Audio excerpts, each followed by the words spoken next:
এখন বাজে সকাল 7টা। আমি ঘুম থেকে উঠে দেখি শাশুড়ি মা সবজি কাটতে বসে গেছে। একেবারে দুপুরে রান্নার সবজি ও মুড়ি খাওয়ার জন্য সরু সরু করে আলু ভাজা কেটে রাখছে। কি বলতো, সকালের কিছুটা সময় নিয়ে সবজিটা কেটে গুছিয়ে রাখলে রান্না করার সময় অতটা তাড়াহুড়ো লাগে না। আর শাশুড়ি মা ভাবছে মনার ভাই তো এখনো ঘুম থেকে ওঠেনি, ওই জন্য আমি একটু কাজটা গুছিয়ে নিই। তো হ্যালো ফ্রেন্ডস, গুড মর্নিং। সবাই কেমন আছো? আশা করি সবাই ভালো আছো। আমি মনিকা বর্ধমান জেলা থেকে তোমাদের সামনে নিয়ে চলে এলাম আবার একটা নতুন ব্লগ। এদিকে দেখো, দিদি সকালেই ঘুম থেকে উঠে প্রথমে কাচতে চলে গেছিলো, কাঁচা হয়ে গেছে। আজকে জানো তো অনেক কাচতে ছিল, রাত্রের বেলাতেই মাখিয়ে রেখেছিলাম কাচার জন্য। ওগুলো প্রথমে কেচে দিদি ছাদে মেলে দিচ্ছে, তাহলে তাড়াতাড়ি শুকিয়ে যাবে। আর দেখতে পাচ্ছ সকাল না হতে হতেই রোদের কত জোর, রোদ কেমন উঠেছে।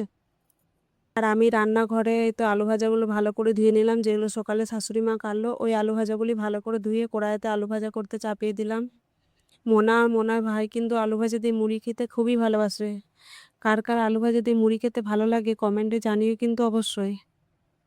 ঠিক আছে, এরপর সবাইকে মুড়ি বেড়ে দিয়ে দিয়েছি। এরপর আমি আর দিদি মুড়ি খাবো, ওই জন্য মুড়িটা বেড়ে নিচ্ছি। রান্না বান্না কমপ্লিট হয়ে গেছে, এরপর আমি স্নান করে চলে এলাম। আজকে রান্না বান্নার কোনো ব্লগ করা হয়নি, রান্না বান্না ব্লগে দেওয়াও হয় নাই। এরপর মোনাকে খাওয়ানো হয়ে গেছে, ঘুম পাড়াবো, তারপরে আমরা খাবো। চলো মোনাকে তাহলে ঘুম পাড়াই। মোনাকে ঘুম পাড়ানো হয়ে গেছে, এরপর ভাত নিয়ে খেতে যাচ্ছিলাম। আমি আর দিদি একসাথেই বসে বসে খাচ্ছিলাম। দিদিও ভাইকে ঘুম পাড়িয়ে দিয়ে চলে এসেছিলো, ওই জন্য দুজনে একসাথেই বসে বসে খাচ্ছিলাম।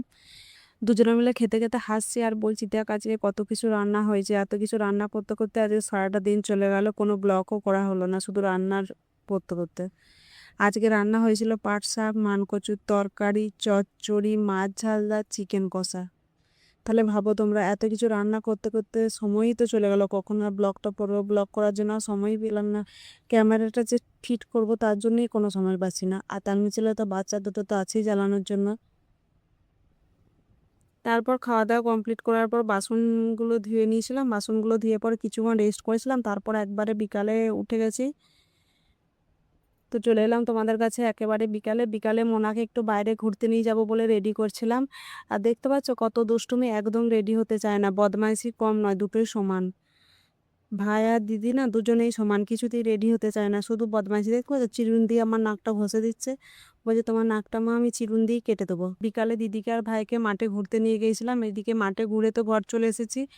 এসে বাবাকে বলছে বাবা তুমি তো ঘুরতে নিয়ে যাও নাই, আমি ব্রিজে ঘুরতে যাব এখন। আমি বলছি আজকে বাবার সাথে যেতে হয় না, কালকে আমি তোকে ব্রিজে ঘুরতে নিয়ে যাব না। বলছে না আমি কিন্তু আজকে বাবার সাথে ঘুরতে যাব। তো দেখো বাবাও বেটির কথায় একমত, চলো ঘুরে আসি একবার ব্রিজে, বেটি যখন বলছে। তো যাবো বলছে যখন মোনাকে দুধ খাইয়ে দিলাম, জামাটা চেঞ্জ করে দিলাম, কারণ দুধ খেয়েছিল, জামাটা পুরো ভিজিয়ে দিয়েছিল।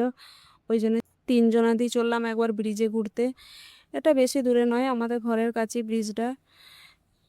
আসলে মোনার কি বলতো, ব্রিজ থেকে গাড়ি দেখতে না খুব ভালোবাসে, ওই জন্য খালি বলবে মা ব্রিজে যাবো, চলো না ব্রিজ থেকে গাড়িগুলো দেখবো, কি সুন্দর যায় এখান থেকে, লাইটগুলো পড়ে না, লাইটগুলো ওর খুব ভালো লাগে।